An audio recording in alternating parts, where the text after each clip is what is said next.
What's up, YouTube? I'm Cory, and welcome to my channel, Let's Talk with Cory. But before I get into today's reaction video, wherever you are in the world today, I mean wherever you are in the world today, I really do hope you're having a great day. Before we get started, I want to give a special shout out to my subscribers.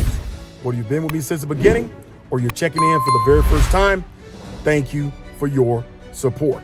So guys, I'm going to read an article from Psychology Today.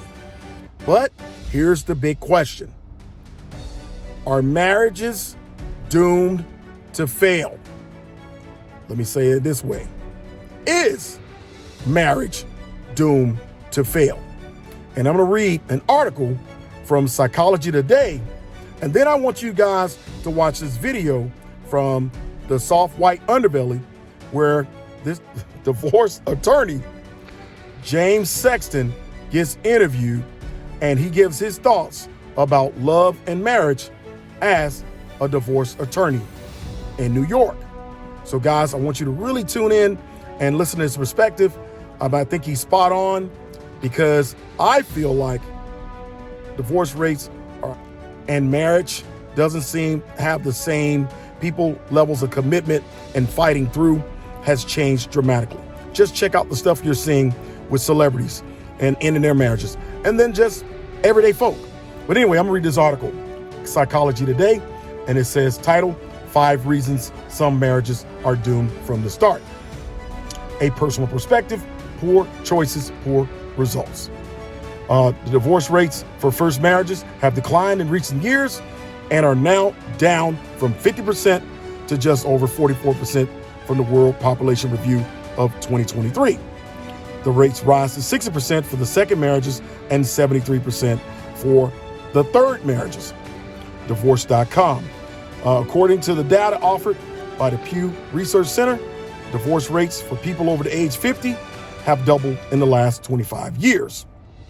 It further states, I believe that if you marry for the wrong reasons, barring intervention, you will pay the price.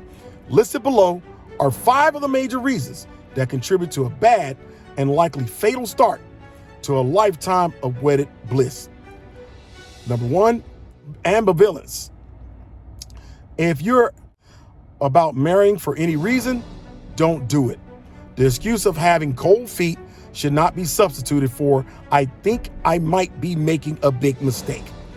Most people are nervous about the big day, but it indicates that you are not sure you are doing the right thing, and that's a different issue.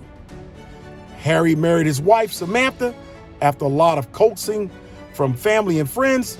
Harry liked Samantha well enough, but in retrospect, he admitted that he found her both plain and boring.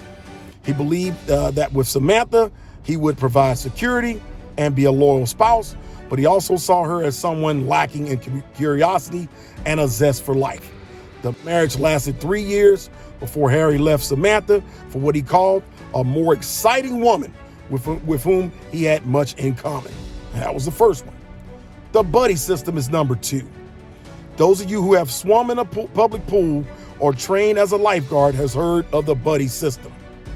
It's when you pick out someone who you can rely on to keep a watch over you while you swim and vice versa.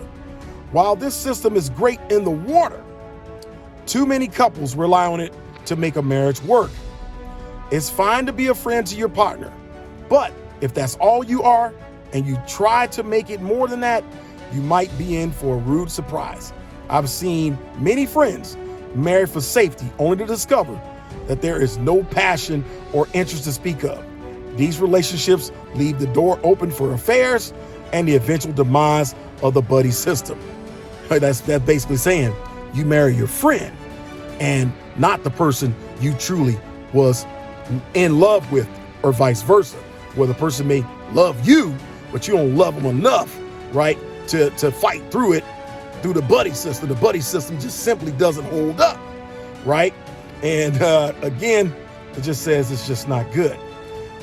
It further says that it's fine to be a friend of your partner, but that's all you are. You try to make it more than that, you might be in for a rude surprise, as I said. Peter and Jennifer married in their junior year of college.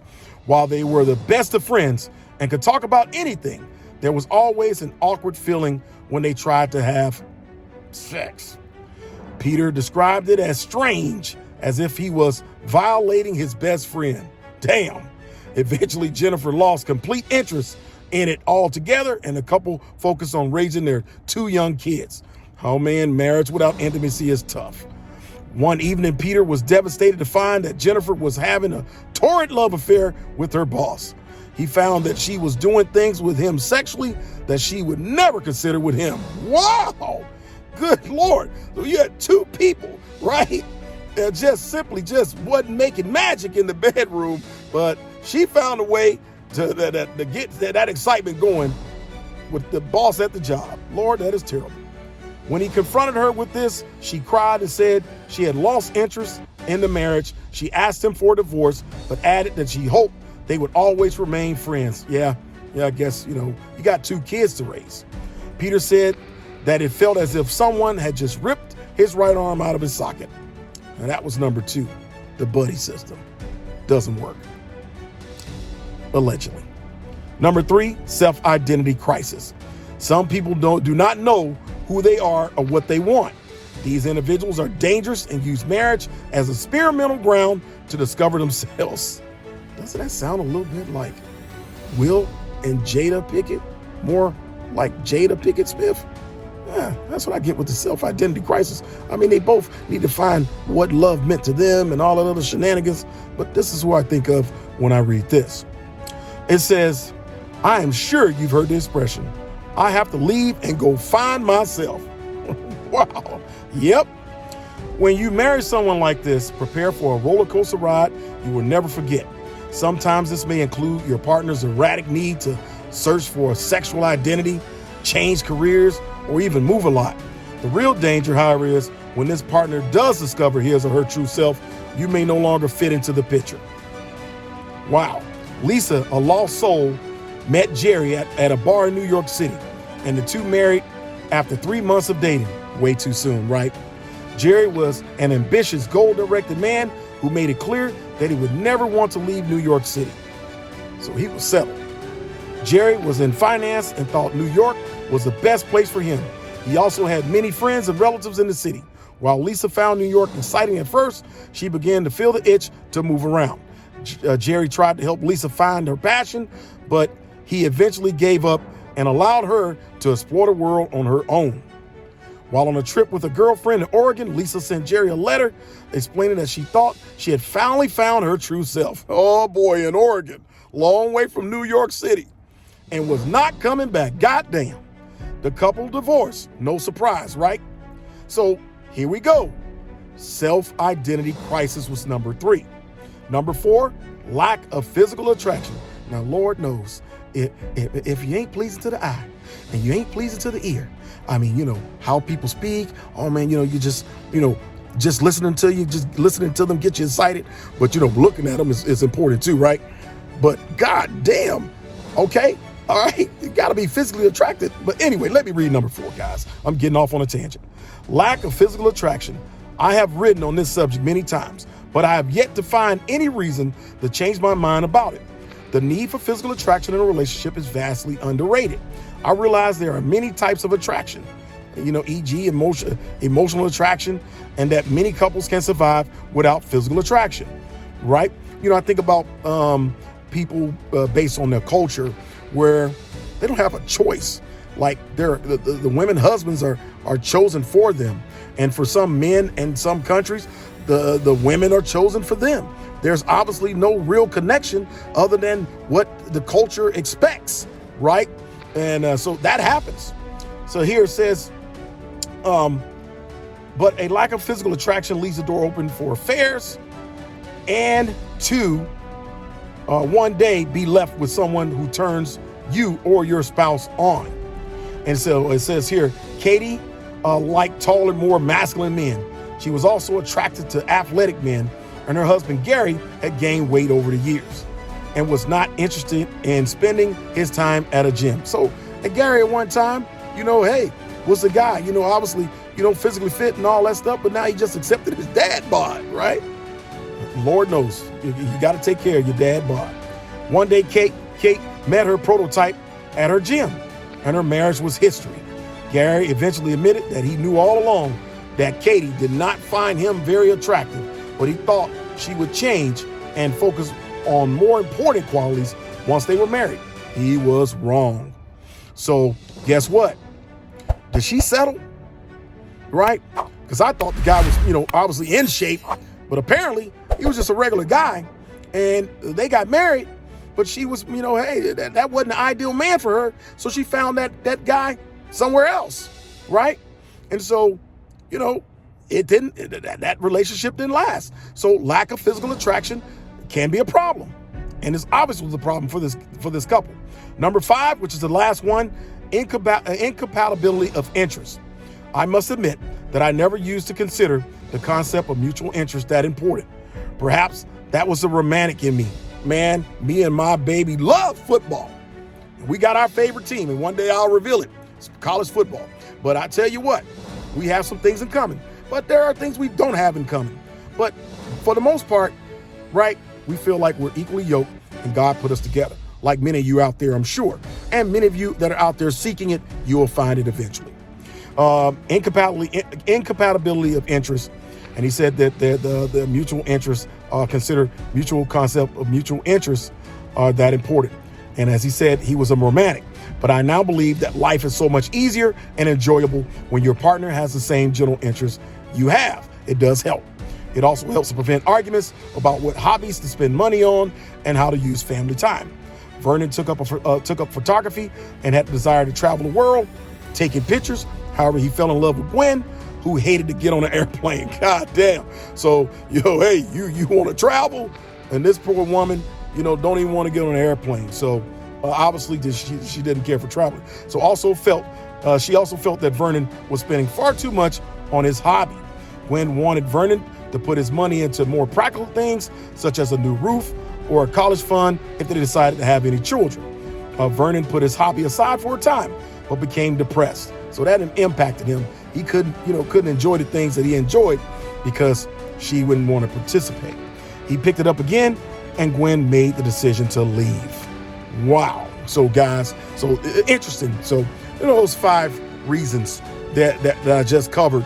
And so guys, I'll leave a link so you guys can check out Psychology Today and read that same article from someone's experiences and telling these different stories about why marriage failed for them.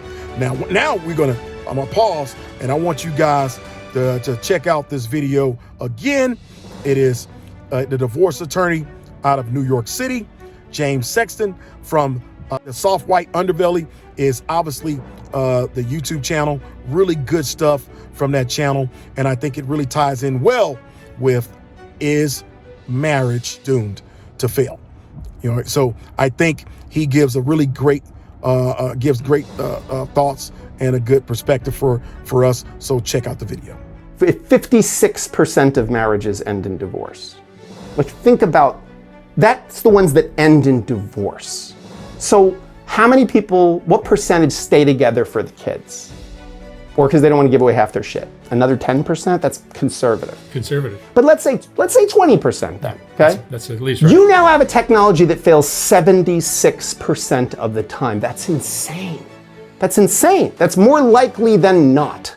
76%. If I told you there's a 76% chance when you walk out the door today you're gonna get hit in the head with a bowling ball, you would not go out, or you'd wear a helmet for sure. But people just continue to get married. Not only do they continue to get married, there's a presumption that you should get married. And if you don't get married, there's something wrong with you. So if you've got a girlfriend and you've been with her for 5 years, and you say to someone, we're getting married, they go, oh, that's great.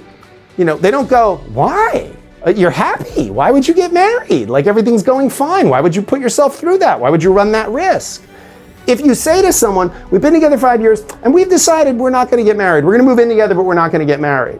Ooh, what's wrong? You have intimacy issues? What's your problem? Meanwhile, 56% end in divorce. It's literally fits the legal definition of negligence. It's a negligent behavior. The way you define negligence in law school is when what you lose by not doing something, okay, is lower than the risk of harm. It's what's called a BPL analysis. So the burden of not doing a thing is lower than the likelihood, the probability of harm. So BPL, so burden, probability, and loss. Marriage is an inherently negligent activity. It's like owning a lion. Like the likelihood of someone getting hurt seriously by this is very, very high. No one ever says it to you. Because why? Because, I would say something, I've been doing this for over 20 years, and I still get misty-eyed at weddings. Like I still really, there's something in me that goes like, maybe it'll work out for these two. You still believe in love? Sweet. I absolutely believe in love. I think love is wonderful. But love and marriage have very little to do with each other. I don't think there's much of a correlation there. And I think that's where we got off track.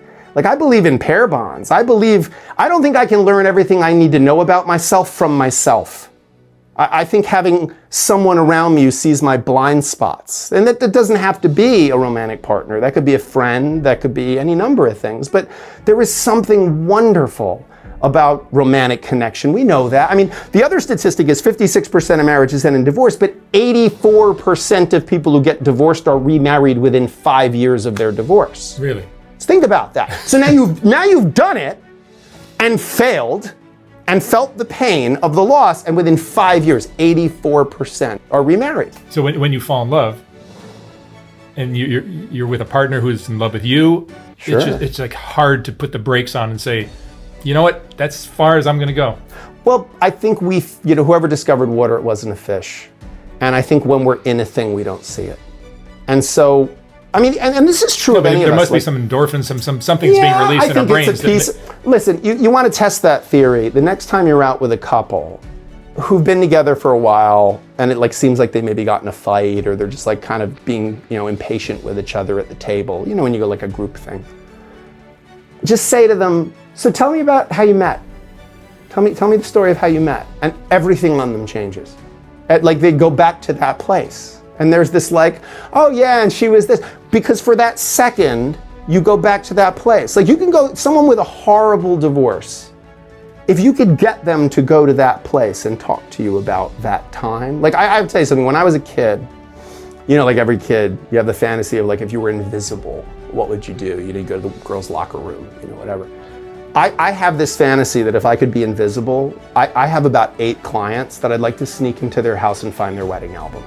Like I know it's in the attic somewhere or something, because I would love to see what it looked like when these people loved each other, because they are weaponized against each other now, and we are trying to kill each other, and we're taking every secret, every intimacy, everything, and we're at their ugliest. At their ugliest, at their worst.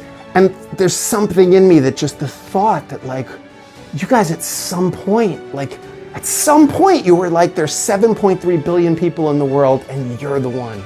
Like you're the one I just want to be with and smell and touch, and like that feeling, we all know that feeling of like just the electricity of another person, and I mean, I think I'm a romantic at heart in the sense that I really get it. Like I really get why we do this. I felt it, I know it, I understand it. But tying that to the technology of marriage to me makes almost no sense whatsoever. And I actually think it's almost antagonistic to that connection with another person, because there's so much expectation that comes with marriage culturally. We've created so much stuff around it. Like when you marry someone, they're supposed to be, at least in the modern Western model, your best friend, best roommate, best co-parent, best travel partner, best roommate, best everything, best activity partner. Like how would one person be all of those things? That's insane. Like if I was interviewing for a job and said, I want you to be the best typist, and I also want you to be best on the phone, and I also want you to be great at that, and I ran down a list of dissimilar things, like, or if I went to an amazing chef and I said, I know you're a great chef, but can you farm? Like, well, that has to do with food, but they're not the same thing. Like, what are you talking? So I think, why do we put on people this idea, like whoever came up with the word soulmate, really we should be paying, like divorce lawyers should be paying that person dividends. Because we've convinced people that if this person isn't meeting every one of your needs, checking all of these boxes, they're not your soulmate. Your soulmate would know exactly what to do, exactly what to say at exactly the right time. I can go off on this stuff. Yeah. What do you think the secret is to keeping a marriage vital, keeping it alive? I think people get unhappy in marriages the way that people go bankrupt, which is very slowly and then all at once. I think it's very slow and then it just goes off a cliff. So everybody will say, well, we divorced because he was cheating or she was cheating, or we divorced because he had an alcohol issue or a drug issue, which lately we're seeing more like alcohol and drugs is a big thing, especially post-pandemic. There's a tremendous amount of substance abuse stuff that's causing a lot of issues in marriages. And certainly like social media has increased the accessibility of adultery and connections to other people and reconnections with people from your past who remind you of a version of yourself that you felt more excited about because you were younger. So it's, it used to be if you like ran into the girl you banged in high school, it was like once every 10 years at a reunion, or if you lived in the same town as you grew up in, you might run into the person at the Walmart. But now it's like on Facebook, you have all these excuses to be able to chit chat with someone and all these benign entry points, of like, oh, I saw your pictures from vacation. Where did you stay in Miami? And then it becomes, oh yeah, well, you looked great. I mean, boy, you look fantastic in a bikini, and all of a sudden we're off to the races and we're chatting with each other. So if we were going to invent like an infidelity machine, you couldn't do better than Facebook and Instagram. I mean, that's about as good as it gets. But I genuinely think that the secret to staying happy in a marriage is probably the same secret to maintaining a healthy weight. Don't wait till you get super fat and then try to lose the weight. Don't wait until you get really sick. Like my sister's a dentist, and she always says, if you have a toothache, there's nothing I can do really. Like I can pull the tooth, I can give you a root canal, but like I can prevent you from getting a toothache. If you just come see me regularly and you just floss and you just brush your teeth, you'll never get a toothache. By the time your tooth hurts, something is already seriously wrong. By the time you're in a divorce lawyer's office, you're fucked. The whole thing's fucked at that point. Like you'd be better off just, figuring out the preventative maintenance, right? Like change the oil in your car. If you reverse engineer divorce, like most people, the marriage killer, the cheating or the gambling or the whatever, that's the symptom. Okay, guys, you saw the video with the attorney. He had really good stories to tell, but because he's a divorce attorney, he has the best perspective, to give about what's happening today, right? And with the rates, and also too, marriages are under fire. Some people don't feel like marriages are worth it, and so what happens to the dynamic of the family, if people choose to no longer to, decide to get married or, stay in marriages, and then you have kids involved, things of that nature, so it just gives us something to think about, when I asked the question from the beginning, is marriage doomed to fail? And so what I would say is let's challenge ourselves, for those of us that are in relationships, to really work hard, find therapy, find whatever it is that's missing, because for whatever reason that you got married at one time, right, despite what psychology today says, right, are the reasons. But think about, for those of you who may be struggling right now in your relationship, in your marriage, think about what it was that excited you about that person that you're with now. Channel that energy that brought the two of you together. Hey guys, as always, leave a comment. I thank you for stopping by. Let's talk with Cory. Let's talk with Cory out.